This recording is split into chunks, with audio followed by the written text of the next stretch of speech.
votre corps, il est vécu tout le temps. Et la mer dit, vous avez tout en vous. Donc en fait, c'est vous le capitaine du bateau. Vous devez reprendre votre corps et vous devez réapprendre à être dans la sphère de vos pensées, de votre cœur, de votre volonté, et que vous devez commencer à regarder ce qui doit rester en vous, ce qui ne doit pas.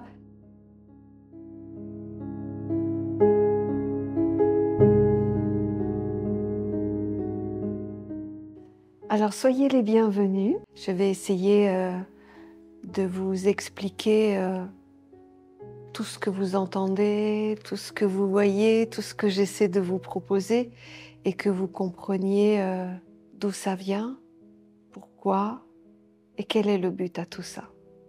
Donc je vais essayer sous formes diverses de vous présenter tout ça et je vais commencer par le début tout simplement. Je vais me présenter.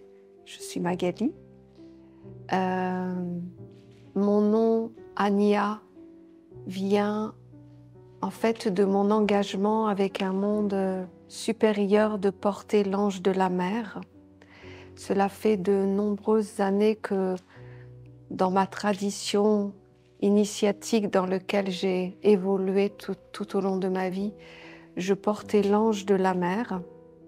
Et donc, j'ai voulu absolument tout ce que je souhaitais faire aujourd'hui. Je voulais que la mer m'accompagne tout le temps. Et donc, il est évident que si j'avais commencé à dire « je m'appelle Magali Mer », beaucoup de personnes auraient dit « elle est perchée, il y a un truc qui ne va pas, qu'est-ce qui s'est passé, pour qui elle se prend ?» Enfin, vous connaissez l'histoire. Donc, en fait, j'ai fait une petite stratégie, mine de rien, c'est que j'ai pris mon ordinateur, j'ai dit « traduis-moi le mot « mer » en toutes les langues ». Et j'avais toute une liste du mot « mer » dans des langues différentes. Et finalement, j'ai choisi « Ania » qui est « mer » dans un autre langage, mais qui veut dire « mer ». Ben voilà, ma maman, je la garde avec moi, elle me suit. Je porte même son nom, donc je suis pour moi sa fille. Je souhaite être enfantée encore par elle parce que aujourd'hui, c'est clair dans ma tête que ma vie, c'est avec elle, même si la première partie de ma vie a été beaucoup sous la tradition ou le chemin ou l'impulsion un peu plus traditionnelle, patriarcale, comme nous connaissons tous un peu l'ambiance générale des religieux, où en fait il y a un pape avec des disciples, il y a un maître avec des disciples, il y a un gourou avec des élèves, il y a un professeur avec... voilà, c'était un petit peu la façon dont on fonctionnait depuis de très très nombreuses années. Et c'est vrai que la maman, quand elle est apparue dans ma vie, et je vais vous expliquer comment, eh bien en fait, elle m'a montré une autre façon de regarder la vie, et justement avec ses yeux à elle, et pas avec les yeux du principe plus masculin, qui est correct, qui était nécessaire, qui était comme ça se discute pas. Et c'était ce qui nous était uniquement proposé, puisqu'en fait, la mère, à part Marie, la femme inaccessible qui ne nous correspond pas et on ne peut pas se retrouver en elle, eh bien, il n'y avait rien d'autre. Et que du coup, on n'avait pas tellement notre place, on n'avait pas de modèle, on ne savait pas comment faire.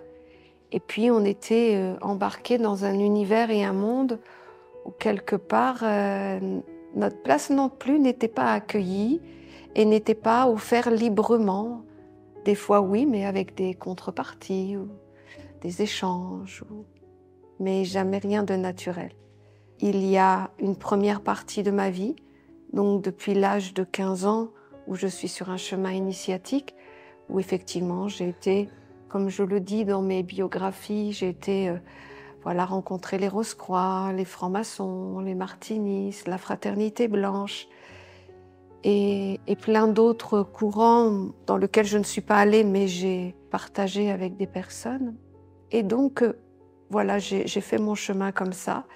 Et je l'ai fait finalement toujours avec cette idée qu'il fallait que j'apprenne parce que j'étais quelqu'un d'imparfaite et que je devais m'améliorer et que je devais toujours chercher la perfection. En tout cas, l'image de la perfection qui m'était proposée, la pureté, la vérité, l'authenticité. Quand je me regarde, je ne me sentais pas à la hauteur de tout ça. Donc voilà, il y avait toute une partie de ma vie où je n'ai fait que ça. J'ai cherché à m'améliorer, j'ai cherché à être plus près de l'idéal que j'avais dans ma tête. Donc en fait, j'ai cherché à me performer, à me purifier, à me révéler. Je ne voyais pas où je pouvais poser ma vie. Vous voyez, je ne voyais pas comment j'allais me mouvoir, comment j'allais m'exprimer, comment... Je voyais le chemin à parcourir, mais je ne voyais pas, vous voyez, comme quand on se dit à un moment donné, je vais me révéler comme je suis, donc je suis à la place dont je dois être là et je fais ce que je dois faire. Eh bien, vous voyez, toute cette première partie de vie, je le faisais comme une aveugle qui me persuadait que le but de ma vie était, quand je regardais mes imperfections, c'était que je me dis je n'ai plus d'imperfections. Mais quand j'arrivais à en régler, eh bien, il y en avait d'autres qui apparaissaient, plus fines, plus différentes. Ben, c'est normal, je passais des étapes. Donc les portes s'ouvraient sur les petites choses qu'il y avait encore. Et les petites choses, eh bien, elles devenaient aussi importantes que les premières. Donc c'est ce qui fait que j'étais dans une quête perpétuelle de perfection parce que je voulais que Dieu m'aime et que je sois honorable devant lui et que finalement je sois voilà le mieux de moi, une version la meilleure de moi-même. Et donc toute ma vie j'ai fonctionné comme ça. Et un jour, donc après de nombreuses années, j'ai eu des enfants. Comme vous le savez, j'ai été beaucoup à gérer des entreprises, donc quelqu'un de très concret ou du moins plutôt plus objectif, efficace. Je me perds pas dans plein de trucs, je suis pas flyy, je suis assez dans le réel, on va dire ça, par nature déjà.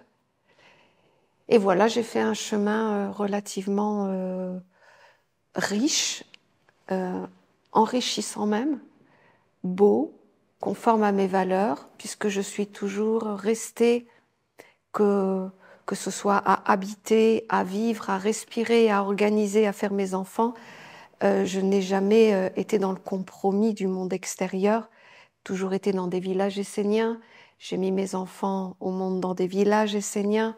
J'ai vécu dans des villages esséniens. J'ai eu des entreprises dans des villages esséniens. Donc en fait, j'ai eu un monde préservé qui était en partie préservé.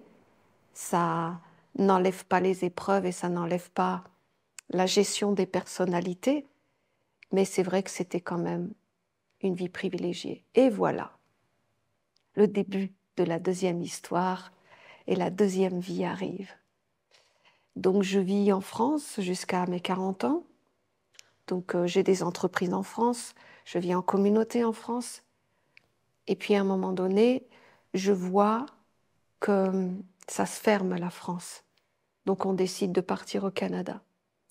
Au Canada, on ouvre un nouveau village essénien et là, effectivement, ça va nous permettre de réaliser plein de choses jusqu'à cette vision où on doit pouvoir offrir à tous les êtres qui le souhaitent des moments dans la nature, mais toute l'année.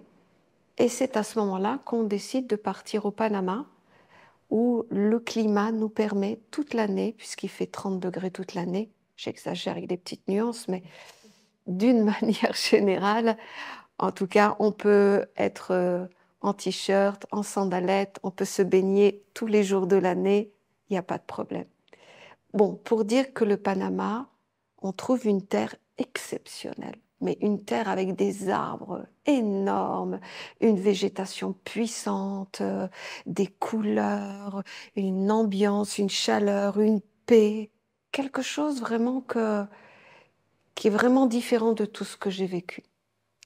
Et donc, je commence à vivre là-bas et la mère commençait déjà à donner des messages, commençait à donner des enseignements, commençait à parler de sa façon de voir. Elle disait beaucoup, essentiellement, et je pense que c'est que la base au départ, elle disait « Je veux retrouver mes fils et mes filles ». Elle disait « Vous avez tout à l'intérieur de vous ».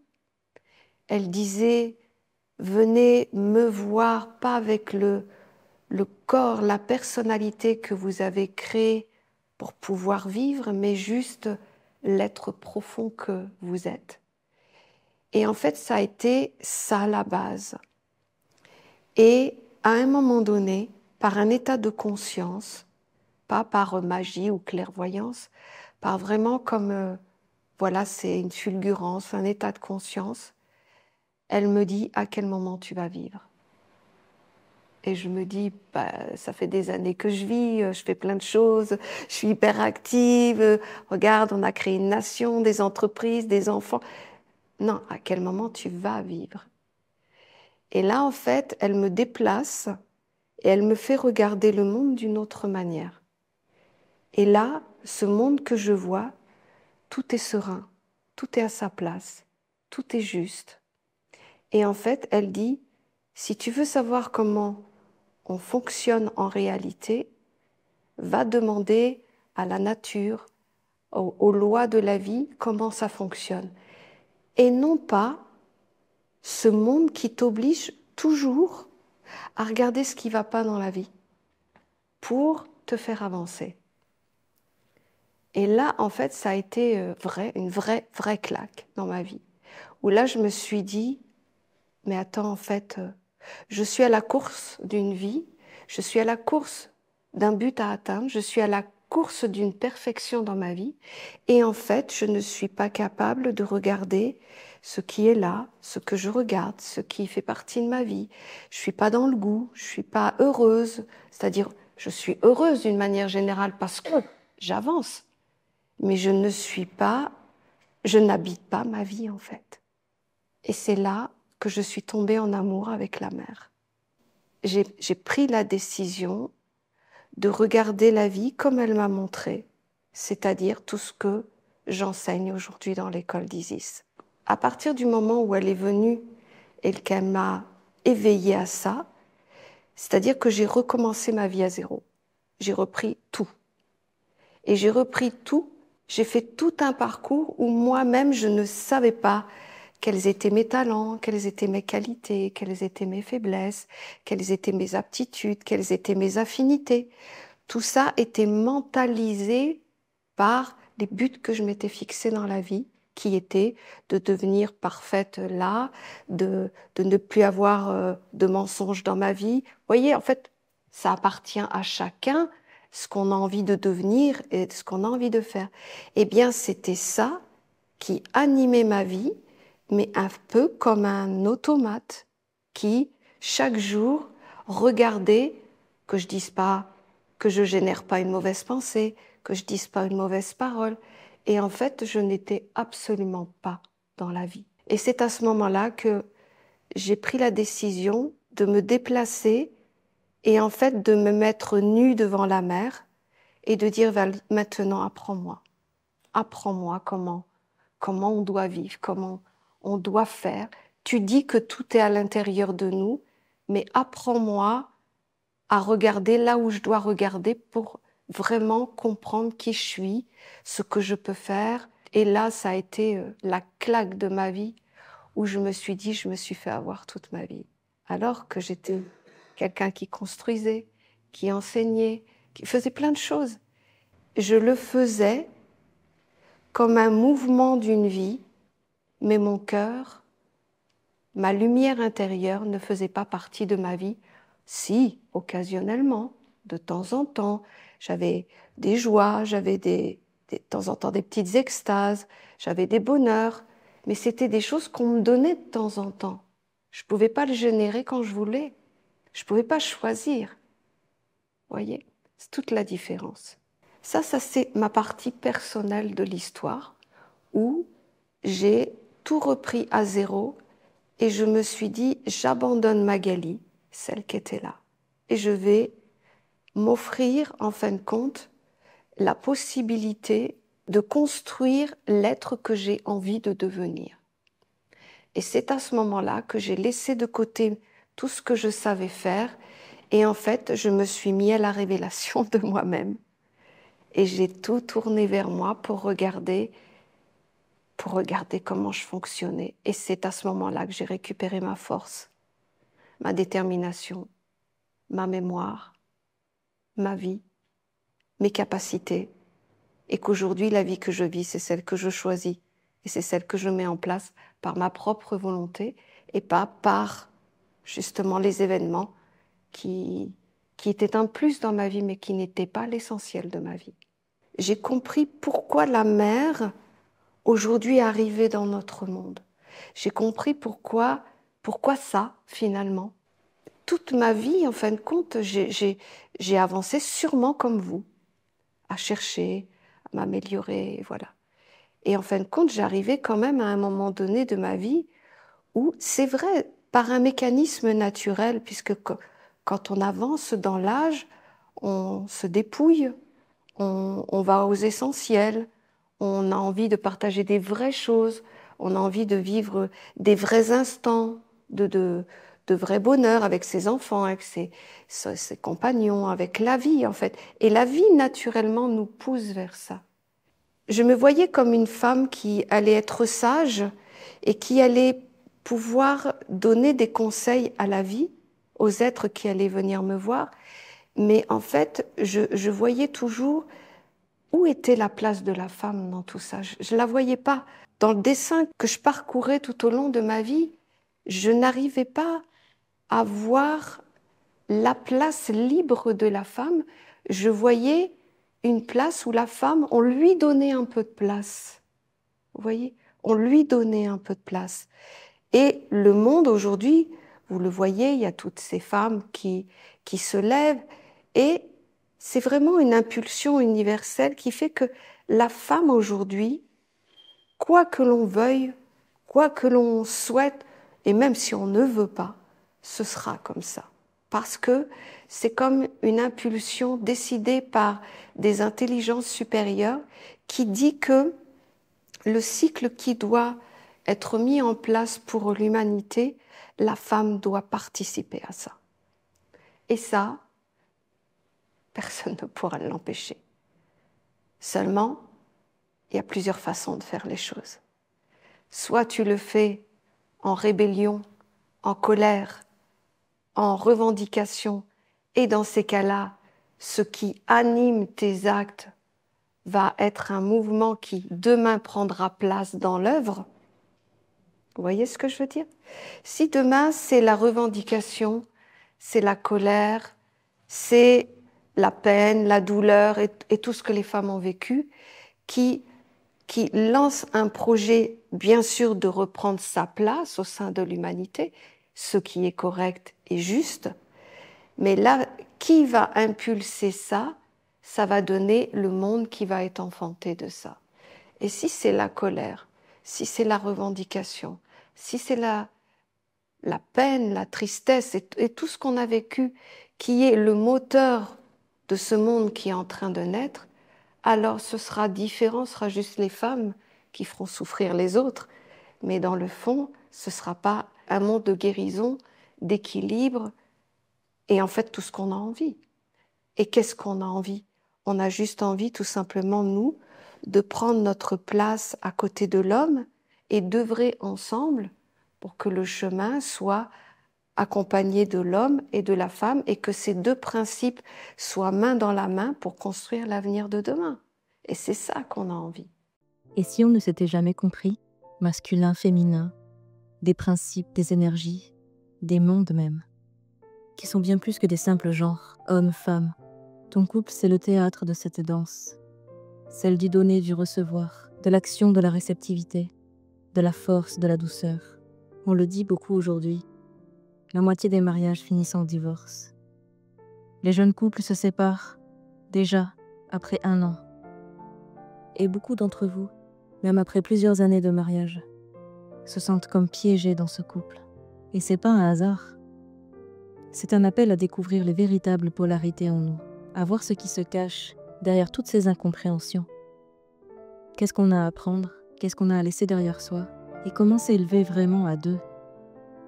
Magali Ania t'invite en octobre au cœur du château de Véga pour un stage unique sur le couple. J'ai compris que la mère, elle venait parce que de toute façon, elle va parler, elle va s'exprimer à travers toutes les femmes.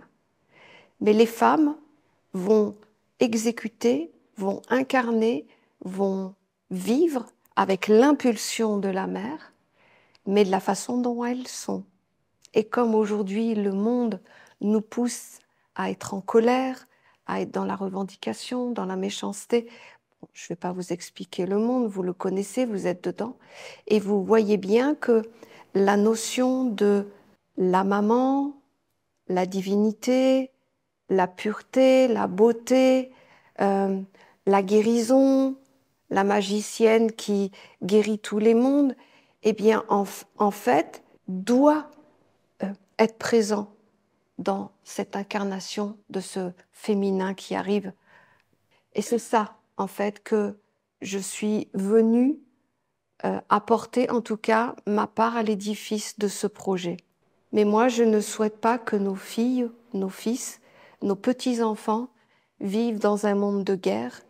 Et je souhaite aussi, ce qui nous appartient de lumière à l'intérieur de nous, trouve des corps, de l'espace, trouve un moyen d'expression dans le monde de demain.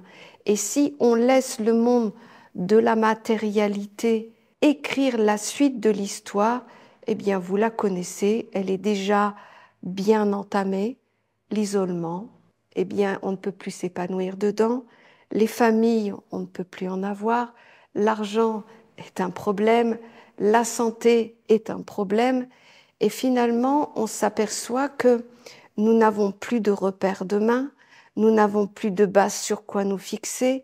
En fait, tout est en train de partir en cacahuète, grosso modo. C'est-à-dire que tous nos référents, toutes nos bases, tout ce qui faisait que demain on pouvait espérer finalement devenir ou être, eh bien, on a l'impression que le poteau rose est levé et qu'on s'aperçoit que derrière, eh bien, c'est des êtres qui nous ont surtout utilisés pour mettre leurs enfants au monde, d'avoir consommé pour eux, d'avoir pensé pour eux, d'avoir œuvré pour eux, et qu'à la fin, en fait, on n'a aucune valeur à leurs yeux et qu'ils nous jettent, ils n'ont plus rien à faire de nous. Donc, notre place en tant que principe féminin, là aujourd'hui, je parle essentiellement du principe féminin, mais en réalité, le principe masculin est autant important et qu'il n'y a pas d'harmonie possible si le principe masculin et le principe féminin ne sont pas unis ensemble dans un même projet. Il ne peut pas y avoir la création d'un monde seulement avec un principe. C'est vraiment avec les deux. Et donc, pour cela, eh bien, il faut qu'on redevienne des principes féminins et des principes masculins, puisqu'aujourd'hui, la vie nous pousse finalement à ce qu'on ne soit plus polarisé. Je vous explique. Quand on n'est plus polarisé, quand on n'est plus une référence de quelque chose, alors on perd la mémoire de ce que ça a été. Nous, par exemple, nos pères, en fait, quand on les regarde, on voit encore ce côté droiture, des valeurs, vous voyez, le côté solide, le côté... voilà. Et les hommes aujourd'hui, par la colère de la femme, enlèvent leur côté puissance masculine.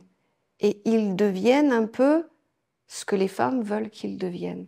Mais le problème, c'est que les femmes, elles ne veulent pas d'hommes comme ça. Donc en fait, c'est comme créer une situation pour qu'en fait, ça ne puisse pas fonctionner au bout du compte. Parce que la réalité, c'est que les femmes, quand elles quittent les hommes, c'est justement parce qu'ils ne tiennent pas leur place. L'homme du foyer, avec les valeurs, avec la protection, avec, vous voyez, tout ce que l'homme doit incarner. La femme, elle a envie d'avancer dans la vie en se disant, j'ai un pilier à côté de moi qui va, voilà, agir dans ce qu'il est, dans la protection, dans la solidité, et ainsi de suite. Et qu'en fait, je vais pouvoir aller dans ses bras et sentir un homme. Mais comme les femmes sont en colère, elles sont en train de dire aux hommes tout ce qui ne va pas, et elle les force à les amener sur son terrain, et finalement, elle enlève leur principe masculin. Les hommes faisaient ça avec les femmes avant, et le problème, c'est que les femmes, ce qu'elles reprochent essentiellement aux hommes, c'est de ne pas être des hommes. Et en fait, vous voyez que la formule qui est proposée, elle n'est pas possible. À un moment donné, les hommes vont dire on ne sait plus comment on doit faire, et puis ils vont perdre leurs références, et en fait, à la fin, l'homme et la femme vont être dépourvus de polarité. Ça va devenir ce qu'on est en train de voir aujourd'hui, des hommes qui se sentent être des femmes qui se sentent être des hommes. Il y en a qui veulent ni être des hommes ni être des femmes. Et en fait, on est en train de perdre la mémoire de nos principes originels. Et la mère veut pas que nous perdions ça. Elle veut retrouver son fils et sa fille. Je ne parle pas de religion. Elle veut que l'homme redevienne un homme et que la femme redevienne une femme. Et c'est à ce moment-là qu'on peut en fait être dans un projet de vie et que s'il y en a un qui joue son rôle et que l'autre joue son rôle, alors dans le partage, l'orientation et la vocation et le dialogue, alors c'est main dans la main qu'on peut construire. Sinon, c'est quelque chose qui va nous amener à des voies sans issue. Ça ne va pas fonctionner. Je suis certaine que la mère, aujourd'hui, si elle vient, c'est qu'elle veut transmettre à ses filles comment faire. Et justement, qu'elle arrête le mouvement, non pas qu'elle soit contre, parce que ce qui est fait aujourd'hui, j'ai envie de dire que c'est normal et légitime. La façon dont c'est fait, ça ne va pas fonctionner. Et en fait, la femme va se lever, mais elle va se retrouver à revivre les mêmes choses de manière différente, mais quoi qu'il en soit, toujours une notion de guerre entre l'homme et la femme. C'est inévitable. Alors que la mère, elle nous rappelle et elle nous dit, rappelez-vous, quand vous avez décidé de prendre un corps et venir sur la terre pour accomplir une mission dans votre vie, votre mission d'âme, c'est vous qui avez choisi un corps particulier qui allait vous permettre d'avoir les outils adéquats pour pouvoir incarner votre mission d'âme. Donc si vous avez choisi d'être une femme, c'est pour utiliser les qualités du principe féminin. Si vous avez choisi d'être un homme, c'est pour utiliser les qualités du principe masculin. Et pourquoi ? Pas pour vivre dans le monde, avoir des relations, des enfants, un job et tout ça. C'est pour avant tout accomplir sa mission d'âme. C'est-à-dire pourquoi vous venez ici, pourquoi vous prenez un corps et pourquoi vous allez galérer toute votre vie à retrouver votre mémoire et à un moment donné, quand elle va revenir et que vous comprenez ce que vous avez à y faire sur cette terre, eh bien à ce moment-là, votre corps, dans le sens, votre principe de corps, parce qu'il y a le corps et le principe du corps, c'est-à-dire le corps, c'est nos 4 corps, l'eau, l'air, la terre et le feu, c'est notre corps. Et à l'intérieur, à quoi nous sommes reliés dans le subtil ? Eh bien, nous pensons comme des femmes. Nous regardons la vie comme des femmes. Nous ressentons la vie comme des femmes. Nous interprétons la vie comme des femmes et idem pour les hommes. Et donc ça, ce sont les principes animateurs des corps que nous avons. Et qu'est-ce que la mère veut que nous fassions ? C'est qu'en fait, nous revenions à ça, nous rappeler à dire « Mais écoute, tu es une femme, c'est pas pour l'abandonner aujourd'hui parce que la société veut ça. Ou tu es un homme, il faut pas l'abandonner parce que, voilà, tu as les conditions aujourd'hui où, eh bien, en fait, on est en train d'amener l'humanité à se désidentifier, à se dépolariser et finalement à perdre la mémoire du sens même de ça au départ. Et l'objectif, c'est que dans 3 générations, on ne sache plus c'est quoi un homme et c'est quoi une femme. Et vous voyez, c'est tellement évident que même nous, on le sait, c'était, regarde, avant, en fin de compte, c'était simple de manger. On avait notre jardin, on avait nos poules, on avait... Et en fait, aujourd'hui, on veut absolument garder cette mémoire, on essaie de la préserver parce qu'on sait que c'est la vraie mémoire de la vie et que la société est en train de nous proposer tout autre chose. T'as plus à jardiner, tu vas chercher tes légumes. T'as plus, voilà, te lever à l'aurore avec le soleil parce qu'en fin de compte, t'as un rythme de vie. T'as plus à aller faire des repas de famille parce que t'as tes amis sur Internet. Bref, toute la vie fait que justement, tout ce qui avant marchait, eh bien que ça ne puisse plus marcher aujourd'hui. Et pourquoi on doit juste être des consommateurs pour faire vivre leur monde? C'est triste, mais il y a un moment donné, c'est ce que la mère nous dit, soyez dans le réel. Et c'est ça que j'ai aimé dans son enseignement, c'est que justement, elle est là, puis tu vas dire à la mère, ben moi je prie parce que je veux, en fin de compte, avoir des liens avec des mondes supérieurs, je veux pouvoir parler avec des mondes supérieurs, je veux pouvoir vivre avec des mondes supérieurs. Et la mère, elle va te dire, est-ce que tu arrives à parler avec tes enfants? Est-ce que tu arrives à parler avec tes amis? Est-ce que tu arrives à parler avec les gens qui sont autour de toi? Est-ce que tu arrives à faire passer ta douceur, ta lumière, ton amour à ces êtres-là? Tu vas répondre, ben non. Ben écoute, si là tu n'y arrives pas, comment tu vas y arriver alors que tu dois traverser des mondes de l'eau, des mondes de l'air, où il y a l'influence de toute l'humanité, alors que tu as juste à parler à une personne et tu n'y arrives pas? Et la mère, elle dit, reviens dans le réel. Reviens en réalité de savoir ce que tu es capable de faire. Si tu es capable de créer des liens, de guérir les liens, d'être capable de parler pour sortir un blocage, pour en fait faire l'action naturelle pour que le lien se fasse, eh bien alors oui, tu pourras aller de plus en plus large. Mais si tu n'as pas la clé dans la chose la plus matérielle où c'est très simple de créer un lien, puisque si tu t'entends pas avec une personne, tu vas la voir, tu t'expliques, vous mettez les choses à plat et à 80% des cas, ça se règle. Après, on a des affinités, il y a des choses qu'on aime ou qu'on n'aime pas, mais on le comprend. Parce qu'en fait, on intègre l'esprit du lien dans l'acte que l'on fait.